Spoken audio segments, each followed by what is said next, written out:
अच्छा ये वाला सवाल हो गया सर जी।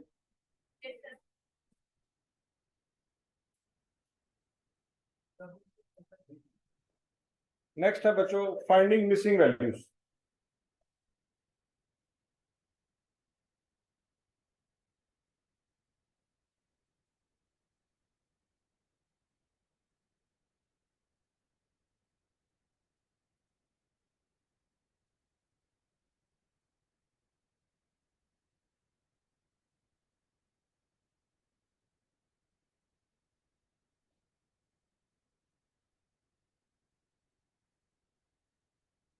Finding missing values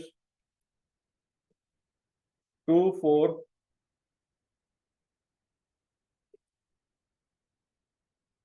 6 10।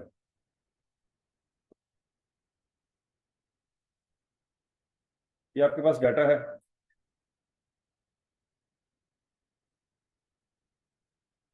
और आपके पास एवरेज है जी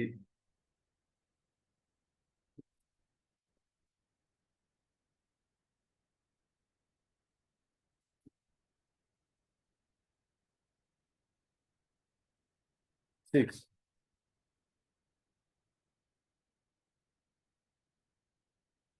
फाइंड मिसिंग वैल्यू, ये वाली वैल्यू फाइंड करनी है आपने। ट्राई करें।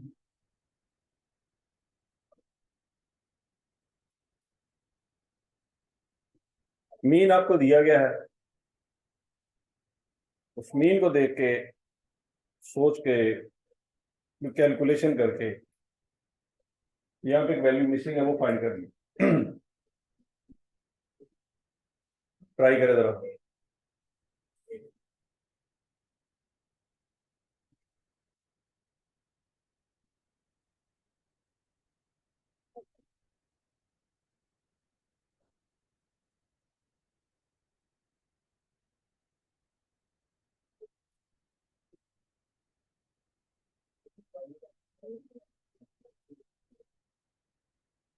हाँ जी,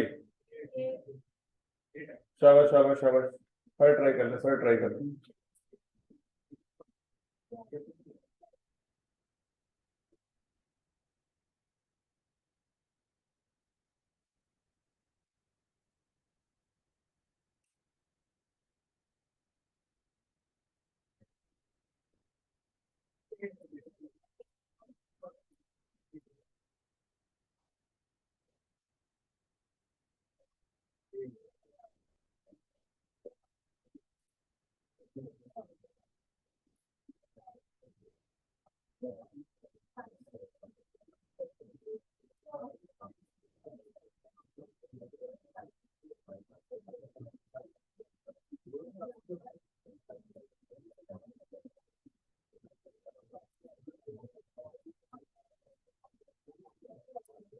हाँ भाई हो गया। क्या आंसर आया जी? कैसे किया? Let's assume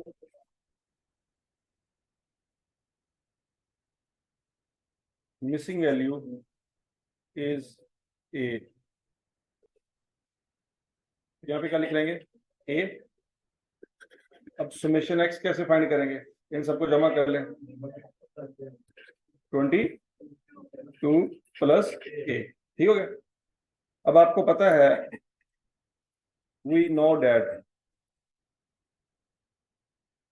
x bar is equal to summation x over n. आपके पास एक्स बार है, एन आपके पास क्या है? 5। तो बच्चों यहाँ से समेशन एक्स निकाल सकते हैं, क्या आ जाएगा? 30। एक समेशन एक्स ये है और एक समेशन एक्स ये है, ठीक है। तो हम कह सकते हैं कि 22 plus A is equal to 30। तो A is equal to 30 minus 22 is equal to A. नहीं समझ रहे? आई क्या में जो आपको सवाल असल में आने वो इस तरह के आने हैं।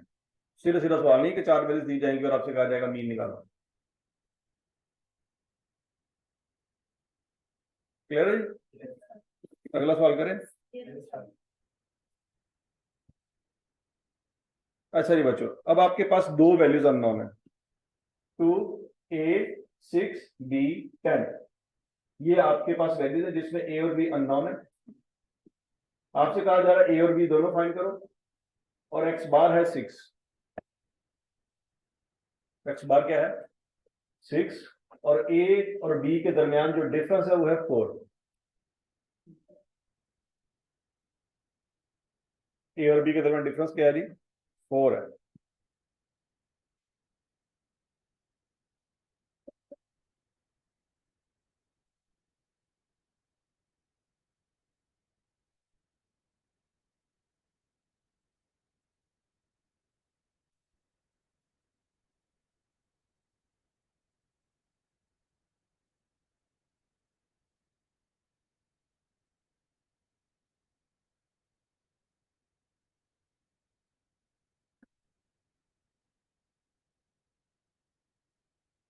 हाँ जी, हो गया।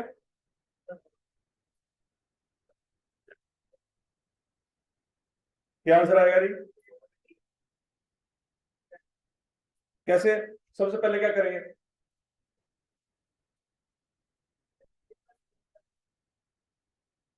फॉर्मूला लगाएंगे जी, X bar is equal to summation X over N. X bar क्या है 6, नंबर ऑफ वेरिएबल्स क्या है 5, तो सुमेशन एक्स क्या निकल आएगा 30। यहां तक की बात तो लगी। अब इन वैल्यूज को जमा करें, ये वैल्यूज का सम क्या आ जाएगा 18 प्लस ए प्लस बी। वहां से सुमेशन एक्स क्या निकला 30, 18 में तो जाके क्या आ जाएगा माइनस, तो A plus B is equal to 12। नहीं समझ रहे? अब आपके पास दो इक्वेशन है, एक इक्वेशन है A plus B is equal 12, और दूसरी क्वेश्चन क्या है A minus B is equal to 4। क्या बच्चों इन दोनों को हम साइमल्टेनियसली सॉल्व कर सकते हैं? A plus B is equal to 12, तो बी बी से कैंसिल हो जाएगा। 2a इज इक्वल टू 16 और a इज इक्वल टू 8। नहीं सर, जब a 8 आया बच्चों, यहां पे जब 8 पुट करेंगे तो b क्या निकल आएगा 4 निकल आएगा। तो सबको समझ आ गई कि नहीं समझ आई? कोई ऐसा जिसको समझ ना आई हो? हाँ जी, कहां से? ये a माइनस बी तो आपको क्वेश्चन में गिवन है, ठीक है ना, ये तो क्वेश्चन में गिवन है। ये 18 इन सबको जमा किया, 18 प्लस a प्लस बी समझ आ गया, a प्लस बी इक्वल 12 समझ आ गया। अच्छा, ये जो a माइनस बी और a प्लस बी है ना, ये पांचवी छठी सातवीं में हम किया करते थे अगर आपको याद हो। 2x plus y is equal to 20 और x plus y is equal to 14, इसको हम कहते होते थे साइमल्टेनियसली सॉल्व करना। ऐसी है, ऊपर नीचे रखते थे। अगर अगर कोई चीज बाय डिफॉल्ट नहीं कट रही होती थी तो हम साइन चेंज कर दिया करते थे यार। तो जब साइन चेंज करते थे तो वाई वाई से क्या हो जाएगा कैंसल, ये 2x में से 1x माइनस हो जाएगा तो पीछे क्या आ जाएगा, और यहाँ पे क्या आ जाएगा 6। तो x इज इक्वल टू क्या आता है 6। फिर इस x इज इक्वल टू 6 की वैल्यू को पकड़ते थे, इस इक्वेशन में पुट कर दें या इस इक्वेशन में पुट कर दें तो y निकल आता था। ये बात बताइए, वही काम हमने यहाँ पे किया। वो b ऊपर वाला माइनस में था, नीचे वाला प्लस में था, ऑटोमेटिकली क्या हो गया कैंसिल हो गया। अब हमें यहाँ पे साइन चेंज करने की भी जरूरत नहीं पड़ी। तो यहाँ तक की बात हो जाएगी। एक और तरीका भी है, अगर आपके पास कैलकुलेटर अच्छा है आपके पास कैलकुलेटर, आपने करना क्या है मॉड में जाना है, और 5वें नंबर पे इक्वेशन लिखी हुई है, नजर आ रही है आपको?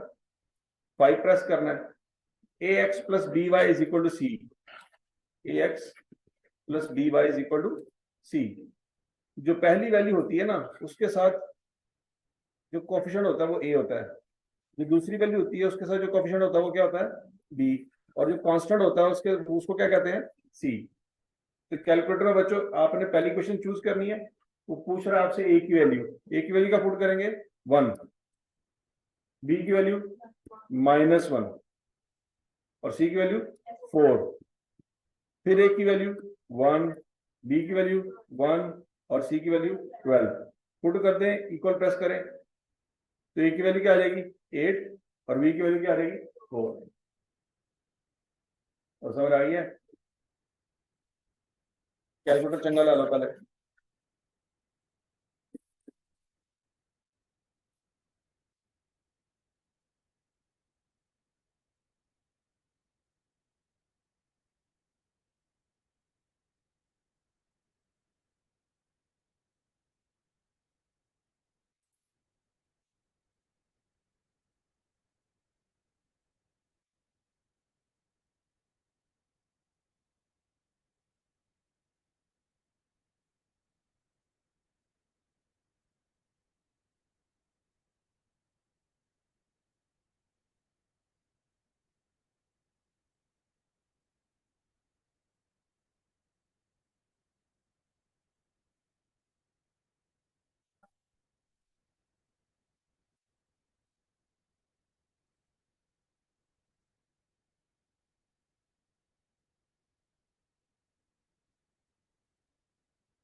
हाँ जी बच्चों, अब ये सवाल है,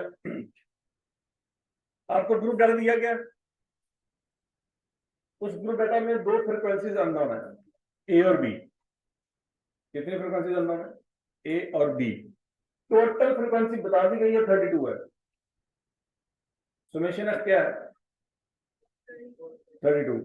और मीन भी बता दिया गया है, मीन कितना है 24.5। और आपसे कहा गया है कि ए और बी फाइंड करें। ट्राई करें जरा, शाबाश।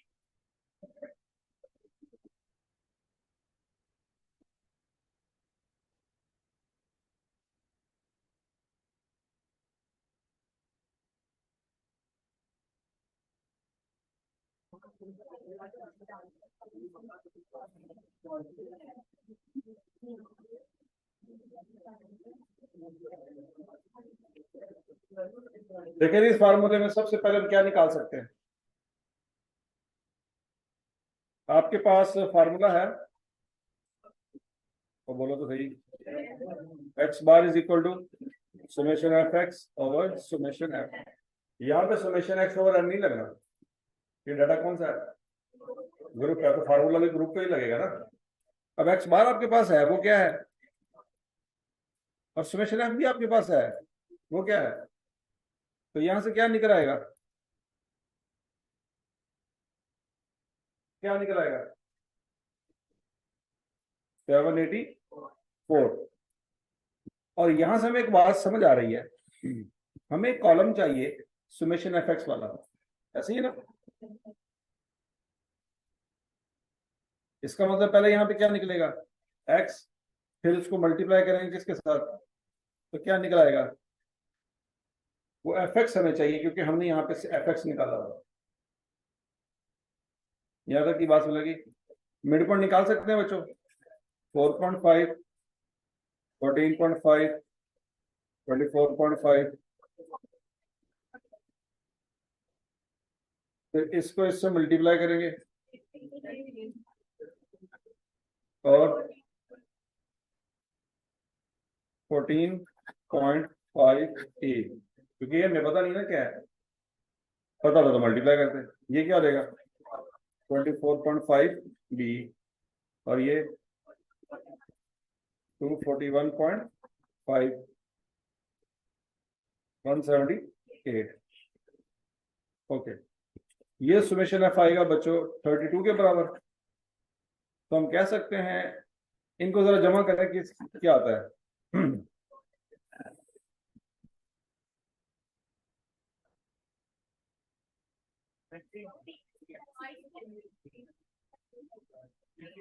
15 प्लस ए प्लस बी। तो इसका मतलब बच्चों ये हुआ कि 15 plus A plus B is equal to 32। तो A plus B is equal to 17। नहीं समझ? टोटल फ्रीक्वेंसी तो ऑलरेडी हमें 32 दी हुई है। तो इसका मतलब है ए और बी को जमा करेंगे तो 17 आना चाहिए।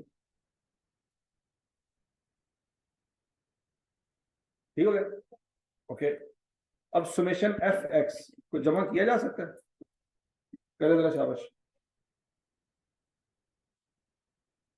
476,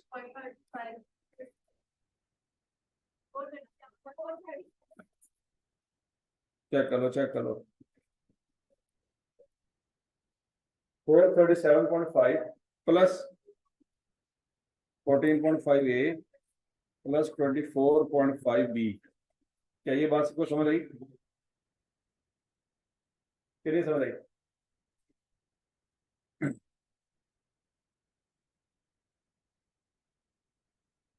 437.5 plus 14.5 A plus 24.5 B is equal to 784।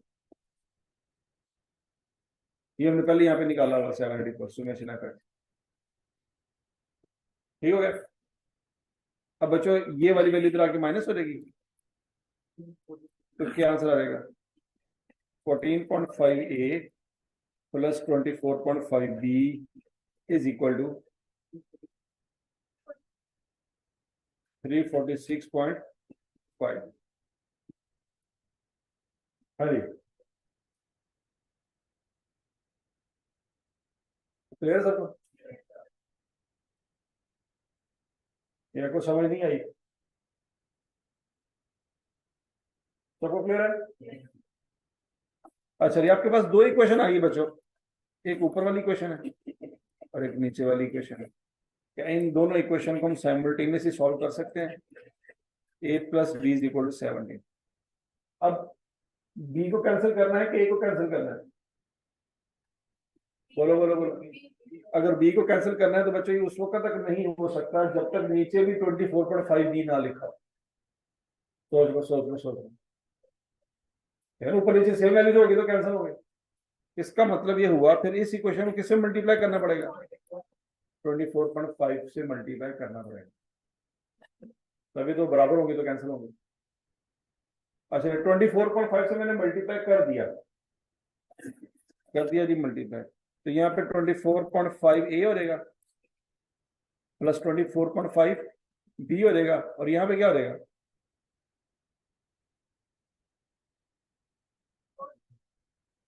416.5। और समझ रहे सबको? मैंने इक्वेशन वन को किससे मल्टीप्लाई कर दिया है? 24.5 से मल्टीप्लाई कर दिया। अच्छा अब साइन चेंज कर दें, ये कैंसिल हो गया। ए में क्या बचा? -10 ए। और दूसरा क्या बचा?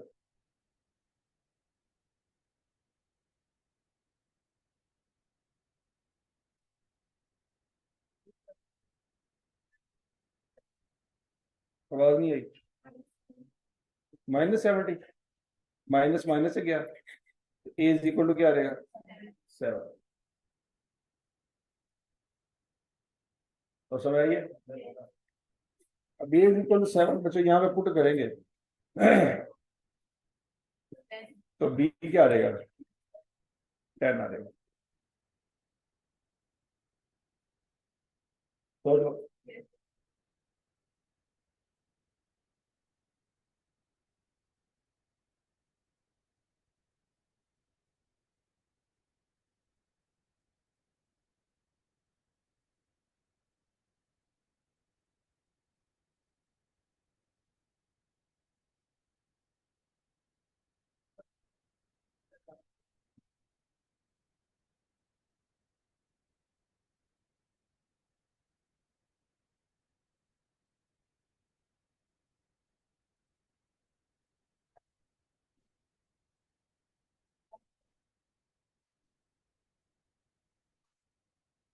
हाँ भाई।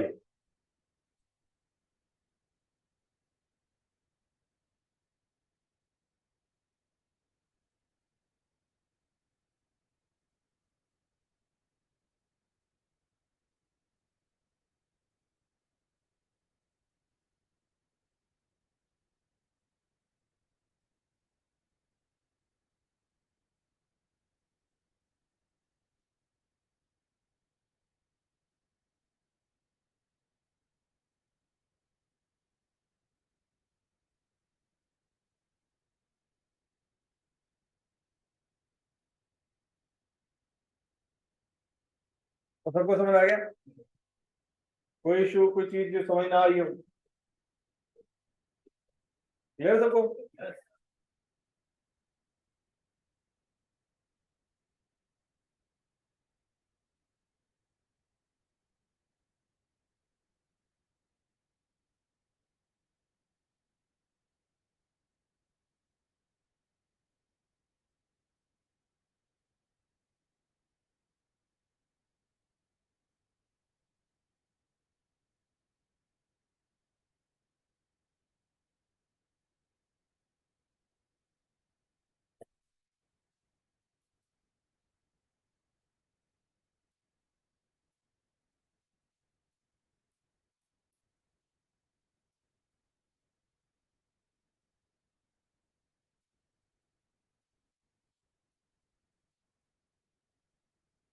अच्छा जी बच्चों,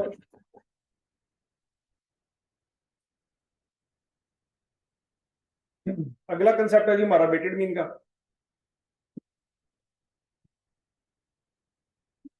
फर्ज करो एक घर में दो भाई रहते हैं, अली और अहमद। अली ने टेस्ट दिया, उसमें 30 नंबर आए। अहमद ने टेस्ट दिया, उसमें 50 नंबर आए। तो कौन सा भाई ज्यादा सही है? अहमद। हाँ जी।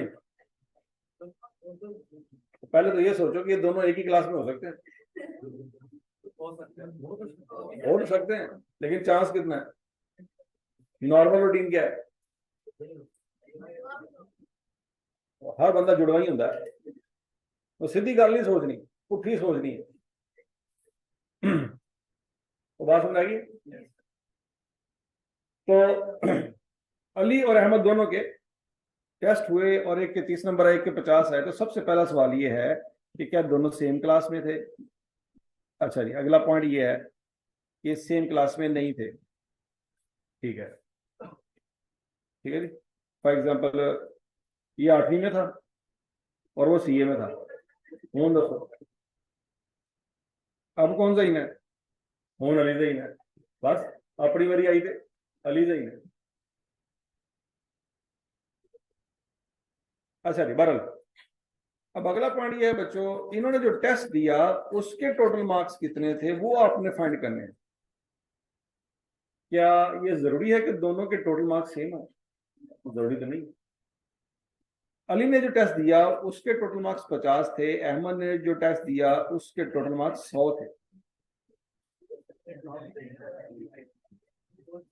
तो फिर ये बात समझ आ गई सबको? अब मसला ये है बच्चों, चूंकि इन दोनों भाइयों ने मार्क्स लिए हैं, तो इनके अम्मी अबू घर में बैठ के एवरेज निकालना चाह रहे हैं। इन दोनों के क्या निकालना चाह रहे हैं? एवरेज के। एवरेज मार्क्स हमारी फैमिली के अंदर कितने हैं? तो 30 जमा 50, 80 डिवाइडेड बाई 2, 40 आंसर आ जाएगा। तो ये एवरेज गलत है। ये एवरेज क्या है? गलत है। क्यों? क्योंकि आप समझ रहे हैं 30 और 50 की वेटेज सेम है। हालांकि उसने 30 नंबर लिए 50 में से और इसने 50 नंबर लिए हैं 100 में से। इनका टेस्ट के टोटल मार्क्स सेम नहीं है। तो 30 और 50 यहाँ पे सेम वेटेज के साथ नहीं है। तो इन दोनों को जमा करके 2 पे डिवाइड करेंगे, आंसर ठीक नहीं आना। नहीं समझ रही? और क्लियर सबको? अच्छा, अगर बच्चों फर्ज करो अली का भी टेस्ट 100 नंबर का होता, तब वो कितने नंबर लेता? सोचो सोचो सोचो, शाबाश। अली का भी टेस्ट 100 नंबर का होता तो वो तब भी 30 लेता? नहीं, वो 60 लेता। क्योंकि 60,000 लग रहा है कि भाई 50 में से 30 नंबर लिए, 60% नंबर इसके हैं और नीचे वाले में 100 में से 50 से इसके 50% नंबर है। तो ये वैल्यू नजर तो छोटी आ रही है लेकिन हकीकत में बड़ी है। ये पॉइंट समझ आ रहा है कि नहीं आ रहा? वैसे तो नंबर वाइज देखा जाए तो 30 छोटी वैल्यू होती है, 50 बड़ी वैल्यू होती है। लेकिन यहां पे उसने 50 में से 30 नंबर लिए हैं तो इसकी वेटेज, इसकी इंपॉर्टेंस ज्यादा है। ठीक है, और उसने 100 में से 50 लिए हैं तो नंबर तो उसके ज्यादा है, लेकिन इंपॉर्टेंस वाइज देखा जाए तो उसके नंबर कम है। वो बात सुन नहीं सकते? तो यहाँ पे बच्चों फिर हमें क्या करना पड़ेगा इनके वेटेज अलॉट करने पड़ेंगे कि अली ने जो नंबर लिए उसकी वेटेज दो गुना है और अहमद ने जो नंबर लिए उसकी वेटेज 1 गुना है। ये बात समझ आइए। ये 2 और 1 कैसे आया? 2 कैसे आया जी? अगर इसका टेस्ट 100 नंबर का होता तो 100 नंबर का होने के लिए 50 को 2 से मल्टीप्लाई करेंगे ना, कि नहीं? और इसका टेस्ट भी 100 नंबर का होता तो 100 को 1 से मल्टीप्लाई करेंगे, क्या आएगा? 100 ही आएगा। तो फिर इसके जो अली के मार्क्स होते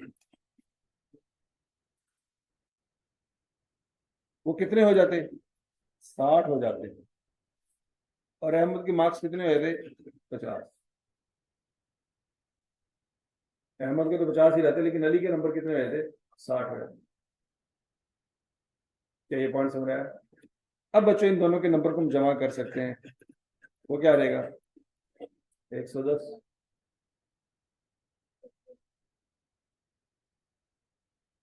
और ठीक है। अच्छा, अब 110 को किस पे डिवाइड करेंगे? आवाज नहीं आई। 2 पे। क्या आंसर आएगा? 55।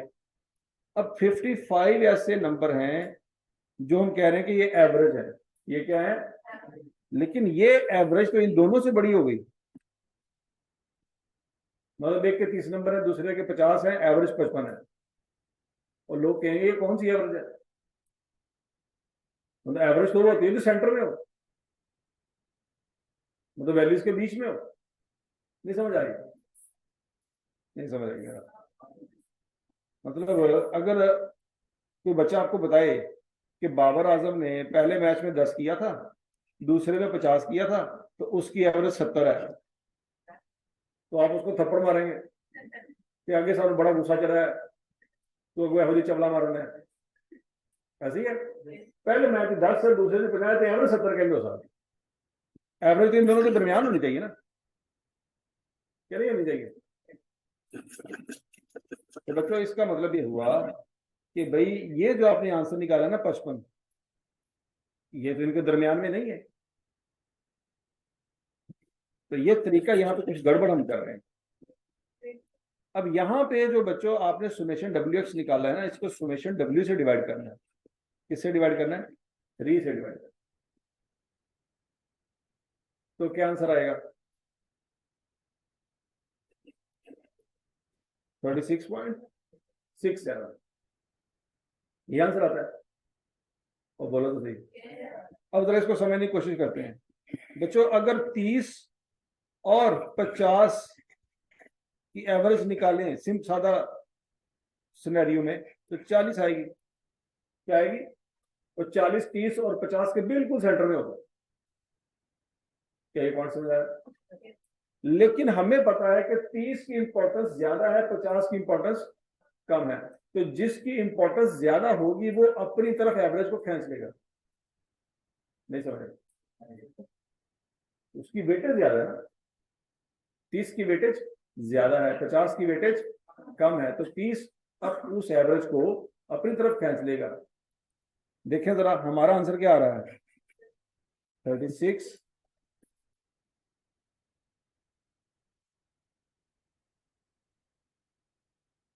36.67। ये वाली वैल्यू 30 के करीब है और 50 से दूर है। क्या ये बात समझ आ रही? तो वेटेड एवरेज में जिस वैल्यू का वेट ज्यादा होता है आंसर उसकी तरफ झुक जाता है। नहीं बल्लेगा। एंट्री टेस्ट इसकी फेमस एग्जांपल क्या है जी? Entry test. एंट्री टेस्ट में क्या होता है आपको पता होगा अच्छी तरह से।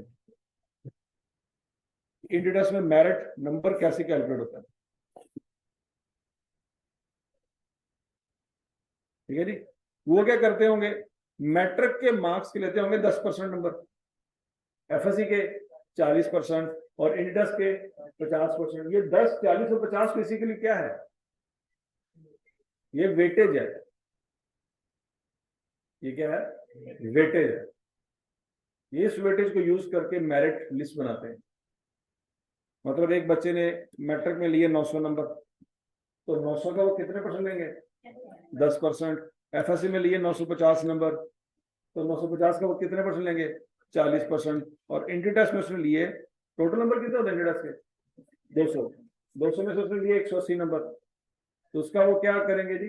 50% लेंगे। तो आंसर निकालेंगे, जमा करेंगे।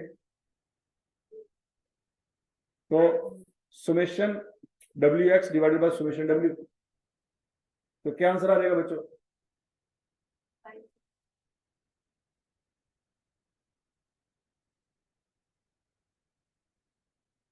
हाँ जी, तो क्या आंसर आ जाएगा? 56, 5.6। और बंदा तो 76 मारे। और थोड़े को कैलकुलेटर है कि नहीं है?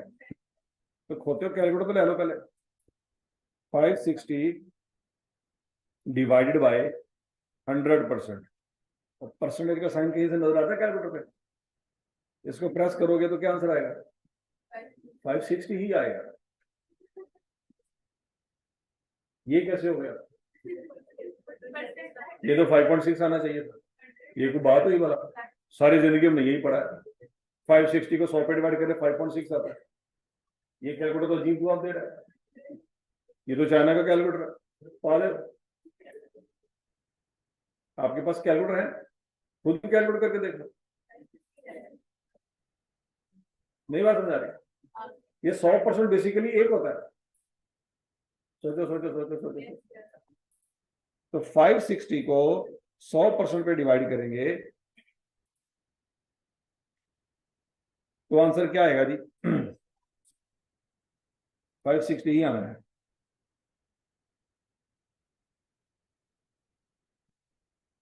ठीक है जी।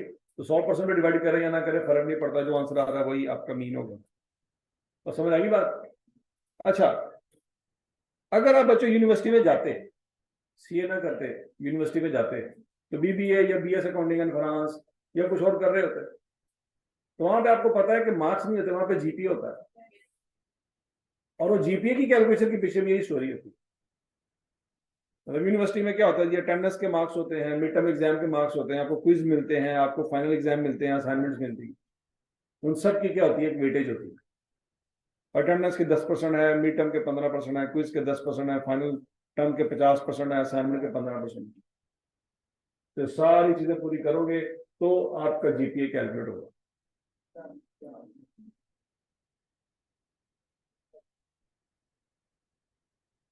और बात में लगी। फिर इसका एक और सवाल भी हो सकता है कि एक बच्चा है, उसने फिजिक्स में ए ग्रेड लिया है, ठीक है जी, केमिस्ट्री में बी ग्रेड लिया है, मैथमेटिक्स में सी ग्रेड लिया है, वगैरह वगैरह, उसका ओवरऑल उसका जो है स्कोर कैलकुलेट करें। तो जो ग्रेड होते हैं वो भी बेसिकली वेटेज होते हैं। तो वहां पे भी वेटेड मीन का फार्मूला इस्तेमाल होता है। क्या यहाँ तक की बात समझ आ गई बच्चों? अच्छा जी। अब बच्चों अगला कंसेप्ट है हमारा ज्योमेट्रिक मीन। मीन कितनी तरह के होते हैं बच्चों? आवाज नहीं आई। कौन कौन से? अरिथमेटिक मीन, ज्योमेट्रिक मीन और हार्मोनिक मीन। अरिथमेटिक मीन हमने पढ़ लिया, अब हम क्या पढ़ रहे हैं? ज्योमेट्रिक मीन पढ़ रहे हैं।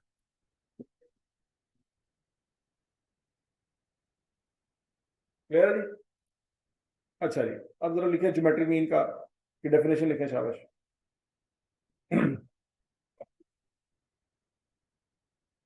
The nth positive root,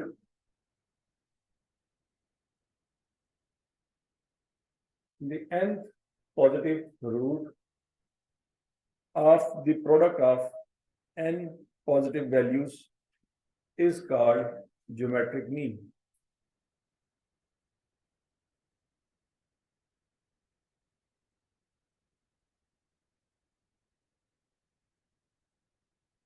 The nth positive root of the product of n positive values is called geometric mean. बच्चों क्या ज्योमेट्रिक मीन में वैल्यूज नेगेटिव हो सकती? क्यों नहीं हो सकती? क्योंकि डेफिनेशन में ही बात हो गई है कि वैल्यूज क्या होंगी? अगला पॉइंट, आपको पता है रूट के साथ दो साइन होते हैं। कौन सा रूट? स्क्वायर रूट या क्यूब रूट? स्क्वायर रूट के साथ कितने साइन होते हैं? दो साइन होते हैं। कौन कौन से? प्लस और माइनस। यहां पे क्या बात हो गई है? पॉजिटिव रूट, मतलब माइनस वाला रूट भी नहीं लेना मैं। जो डेफिनेशन में बात हो गई है उससे दाएं बाएं नहीं हो सकते। ज्योमेट्रिक मीन में रूट कौन सा लेना है हमेशा? पॉजिटिव, नेगेटिव वाला नहीं हो सकता। सादा अल्फाज में क्या ज्योमेट्रिक मीन का आंसर माइनस में आ सकता है? जब सारी वैल्यूज पॉजिटिव होंगी और रूट भी पॉजिटिव लेना है तो आंसर नेगेटिव नहीं हो सकता। अब ये ना कह रहा कि सर जमा जमा नफी, हो जमा तो नफी का आंसर आ सकता है, आ सकता है। अच्छा जी, अब आप एग्जांपल लिख लें छोटी सी। Calculate geometric mean of 2 4 6 8।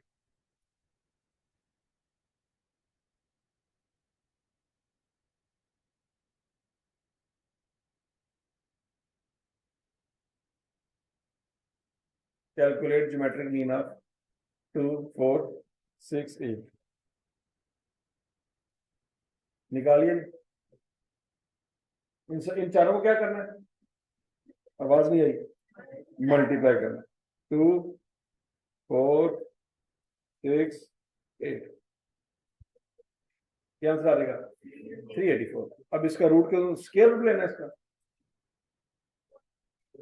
Cube root. कौन सा?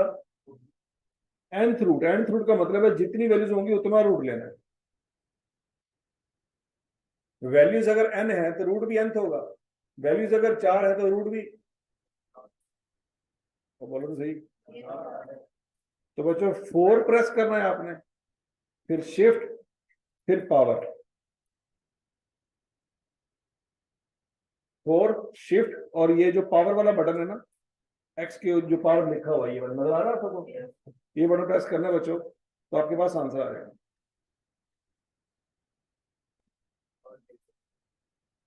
अब ये ना पूछना सर ये अनस कहां से आया बीच में।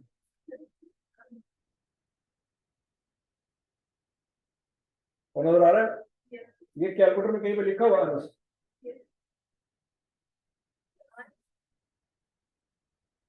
ठीक है जी। तो कैलकुलेटर को अंश से बड़ी मोहब्बत है, उसने उसके लिए बलदा से एक बटन दबा दिया है। तो आंसर क्या आएगा बच्चों? 4.4267।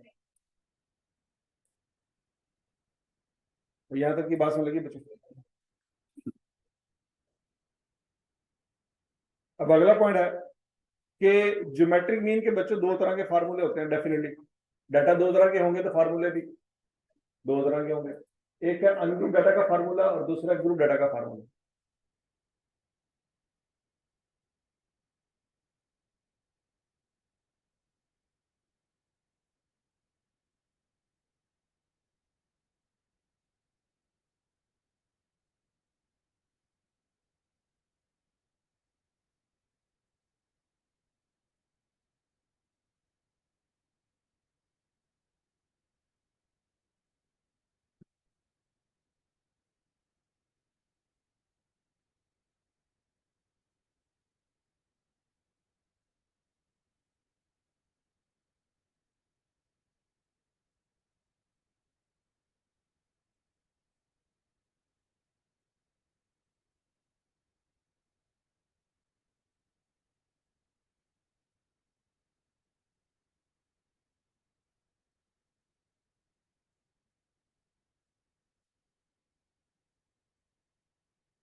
है नहीं?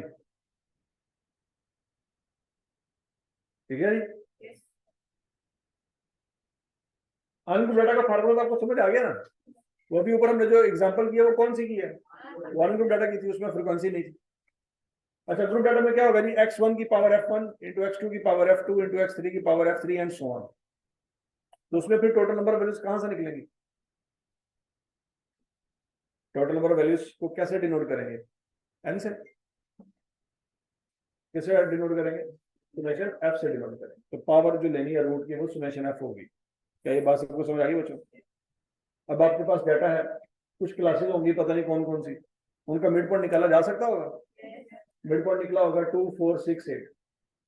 नजर आ रहा है सबको? और फ्रीक्वेंसी भी दी हुई है। फ्रीक्वेंसी क्या दी हुई है? 2 3 4 2। तो ये 4 वैल्यूज हैं और उन 4 वैल्यूज की फ्रीक्वेंसी है। क्या ज्योमेट्रिक मीन आप निकाल सकते हैं? जरा निकालें, शाबाश, कैलकुलेटर से निकालना है।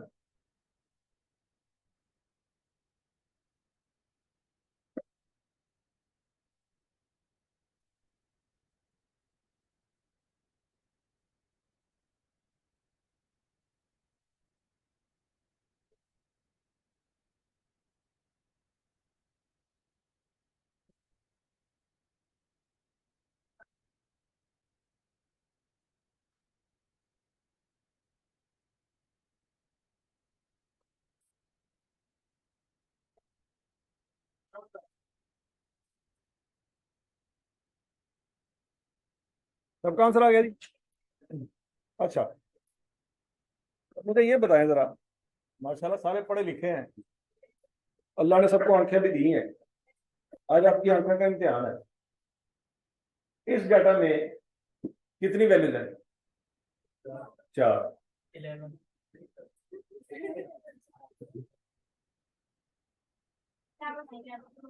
इस डाटा में कितनी वैल्यूज हैं? 4। क्या कर,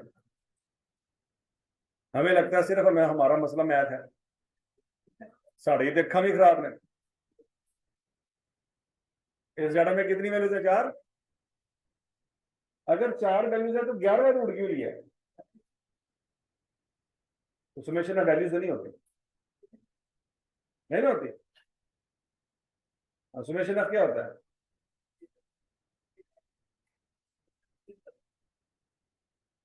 हाँ जी, इस डाटा में जो 11 है वो क्या है?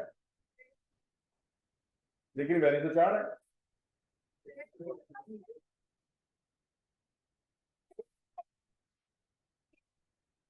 हाँ जी, क्या समेशन एफ और नंबर ऑफ वैल्यूज डिफरेंट चीजें होती है? तो क्या इसका मतलब है इस डाटा में फिर 11 वैल्यूज है, लेकिन नजर तो 4 आ रही है? फ्रीक्वेंसी का मतलब क्या है? नंबर ऑफ वैल्यूज, लेकिन नंबर ऑफ वैल्यूज 4 है। ये 11 कैसे एक्सप्लेन करें?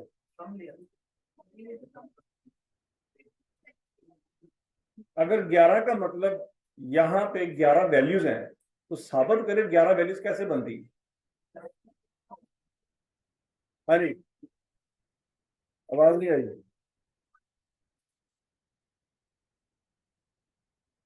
क्या बच्चों हम कह सकते हैं कि इस डाटा में 2 जो है वो 2 दफा आया है, जो 4 है वो 3 दफा आया है, जो 6 है वो 4 दफा आया है, और जो 8 है वो 2 दफा आया है। क्या ये डाटा सबको समझ आ गया? अब ये बन गया है अनग्रुप डाटा। क्या बन गया है? Ungroup data. अगर इसका ज्योमेट्रिक मीन निकालेंगे तो फार्मूला अनग्रुप डाटा वाला लगेगा कि ग्रुप वाला? अनग्रुप वाला लगेगा। तो 2 ज़रब 2 ज़रब 4 ज़रब 4 ज़रब 4, इस तरह सारी वैल्यूज को मल्टीप्लाई कर देंगे। यहां तक की बात समझ आई? तो बोलो सही। हमने ग्रुप डाटा को अनग्रुप डाटा में कन्वर्ट कर दिया। जब अनग्रुप डाटा में कन्वर्ट कर दिया तो फार्मूला भी फिर अनग्रुप वाला लगाएंगे। अब यहाँ पे नंबर वैल्यूज कितनी है? 4 तो नहीं है, 11 है। तो रूट कौन सा लेंगे? चौथा, 11वां रूट लेंगे, क्योंकि वैल्यूज कितनी है? 11। अब बच्चों आपको बचपन में पढ़ा होगा आपने कि अगर वैल्यूज सेम हो और मल्टीप्लाई हो रही हो तो उनकी पावर आपस में क्या हो जाती है? ऐड हो जाती है। याद आ रहा है कुछ कुछ? ये 2 ज़रब 2 को हम बच्चों 2 की पावर 2 रख सकते हैं, और 4 ज़रब 4 ज़रब 4 को 4 की पावर 3, 6 इंटू 6 इंटू 6 इंटू 6 को क्या कह सकते हैं? 6 की पावर 4, और 8 इंटू 8 8 की पावर 2। तो ये पावर कहां से आ रही है? ये बात समझ आ रही सबकी? हालांकि हमने तो फार्मूले में किसी पावर की बात नहीं की। ये जरा देखो, यहाँ पे बात हुई है कोई पावर लेनी है आपने? इस फार्मूले में कोई पावर की बात नहीं हुई। बात हुई थी कि प्रोडक्ट ऑफ वैल्यूज, वैल्यूज का क्या करना है? प्रोडक्ट लेना है, मतलब वैल्यूज को मल्टीप्लाई करना है। तो जब मल्टीप्लाई कर रहे थे तो पावर कहां से आ गई बीच में? डेफिनेशन में तो ऐसी बात नहीं हुई। अब समझ आइए वो पावर आई कहां से? वो बेसिकली वैल्यूज की रेपिटेशन की वजह से पावर आ रही है। वैल्यूज की फ्रिक्वेंसी की वजह से पावर आ रही है कि भाई एक वैल्यू इतनी दफा आई है, तो लिहाजा अगर वैल्यूज मल्टीप्लाई करें तो वैल्यू सेम होने की वजह से उनकी पावर आपस में क्या हो जाएगी, ऐड हो जाएगी। नहीं पड़ेगा। ठीक हो गया जी बच्चों। अब बच्चों ज्योमेट्रिक मीन को निकालने का एक और फार्मूला भी है, उसे कहते हैं लॉगरिथम मेथड। कहते हैं नहीं, क्या कहते हैं, लॉगरिथम मेथड। नोट करने शाबाश।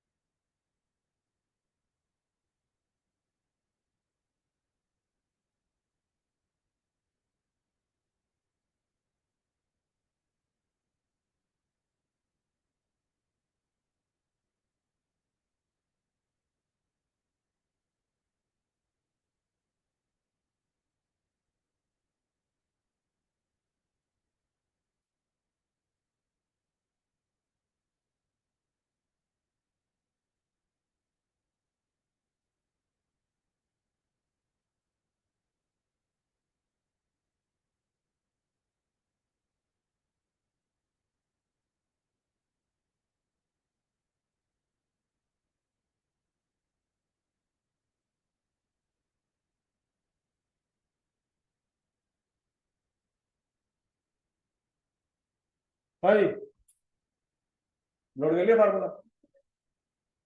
Geometric mean is equal to anti log into summation log x over n, और ग्रुप डाटा में geometric mean is equal to anti log into summation f log x over summation f. तो clear सबको। अब बच्चों जरा गौर से देखो, आपके पास ये चार वैल्यूज थी,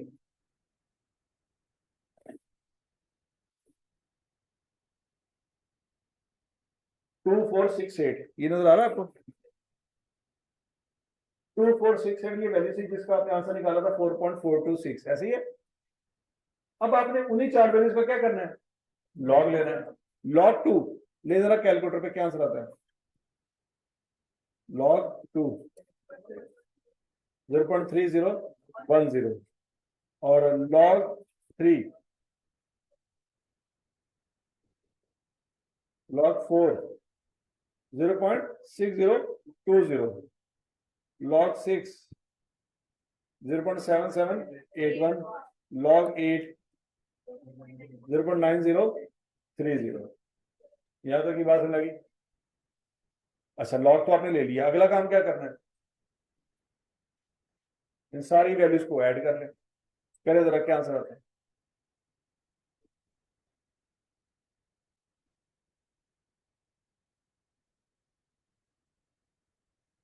इन सारी वैल्यूज को ऐड कर लें। शाबाश शाबाश।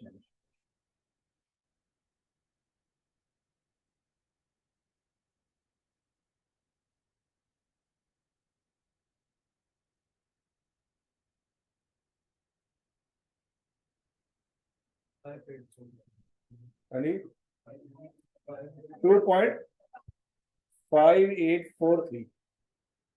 सबको समझ आ गया नहीं। अब बच्चों फार्मूले में वैल्यू पुट कर देते हैं। अब करना क्या है, 2.5843 को नंबर ऑफ वैल्यूज पे डिवाइड करना है। नंबर ऑफ वैल्यूज कितनी है, 4। करके देखें जरा, 2.5843 डिवाइडेड बाय 4, आंसर आ जाएगा कुछ 0.646075। अब ये आपका आंसर नहीं है, इसका क्या करना है, एंटी लॉग लेना है। अब एंटी लॉग कैसे लेते थे, शिफ्ट का बटन प्रेस करते थे और लॉक का बटन प्रेस करते थे। ये बात लगी। और यहां पे वैल्यू पुट करेंगे 0.64608, ऐसी है। आंसर क्या आ जाएगा, 4.426।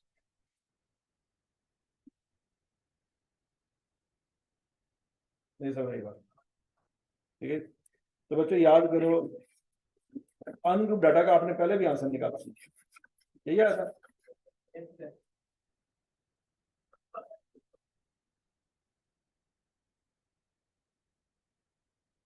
पहले भी आंसर क्या आया था बच्चों, 4.426। और अभी भी आंसर क्या आया है? 4.426। और क्लियर है?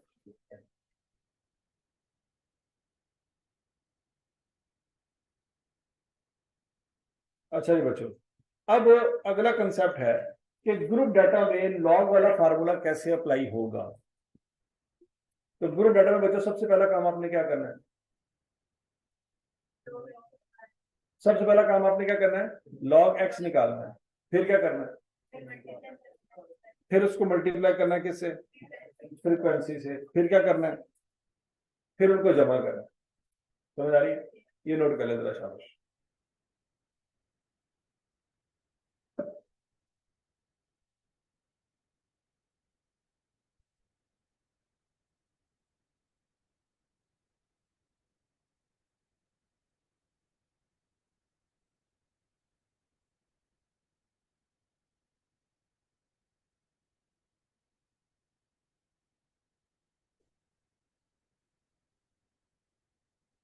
हाँ भाई, पहला कॉलम बनाना है लॉग एक्स का, फिर हर एक लॉग एक्स को फ्रीक्वेंसी से मल्टीप्लाई करना है, फिर पे जमा करना है। कर लिया? तो मुझे बताएं सुमेशन एफ लॉग एक्स क्या आता है? 7.32 ये आता है। 7.3264 को बच्चों किस पे डिवाइड करना है? 11 पे डिवाइड करना है और एंटी लॉग लेना है। क्या आंसर आ जाएगा? 4.635। बच्चों पहले इसका आंसर क्या आया था? पहले भी इसका आंसर 4.635 ही आया है। याद है?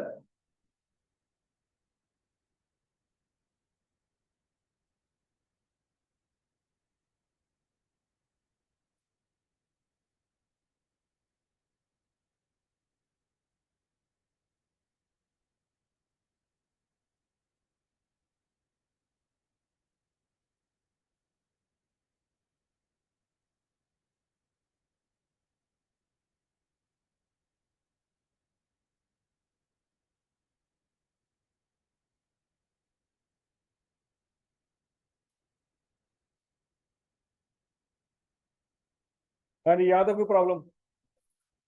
सबको समझ आ गया जी? चलो बच्चों, आई कैप की बुक में आपने ज्योमेट्रिक मीन वाले जितने सवाल होंगे ना वो सारे कर लेने। अरिथमेटिक मीन वाले कर लिए थे? ज्योमेट्रिक मीन भी आज कर लेना आपने। ओके जी बच्चों, अल्लाह हाफिज।